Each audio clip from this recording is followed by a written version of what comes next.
మా అభిగాడు బోల్లా పడడం స్టార్ట్ చేసిండు. అందుకే వాడి కోసం అయితే బోల్లా పడితే బొబ్బట్లు అయితే ప్రిపేర్ చేస్తున్నాం. అసలు ఒకప్పుడు ఇవేం లేకుండే కదా.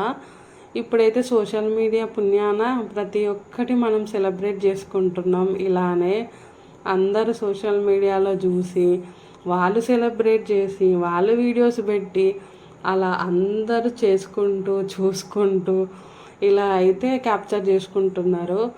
సో వీటిని చూసినప్పుడల్లా నాకు అనిపిస్తూ ఉంటుంది, నాకు కూడా ఇలా చేస్తే బాగుండని. కానీ ఇంకా మనం చిన్నపిల్లలం అయితే కాదు కదా. సో మన పిల్లలకైతే చేసుకోవాలి కదా. అందుకే మా వాడి కోసం అయితే రవ్వ బొబ్బట్లు అలానే శనగపప్పు బొబ్బట్లు అయితే ప్రిపేర్ చేస్తున్నాం. శనగపప్పుతో చేస్తారు కదా రవ్వ బొబ్బట్లు. ఎందుకంటే మా అమ్మ తల కుట్లు పడ్డాయి కదా, శనగపప్పు తినొద్దు కదా. అందుకే అమ్మ కోసం అయితే రవ్వ బొబ్బట్లు అయితే చేసినాం. ఈ వీడియో నచ్చితే ప్లీజ్ సబ్స్క్రైబ్.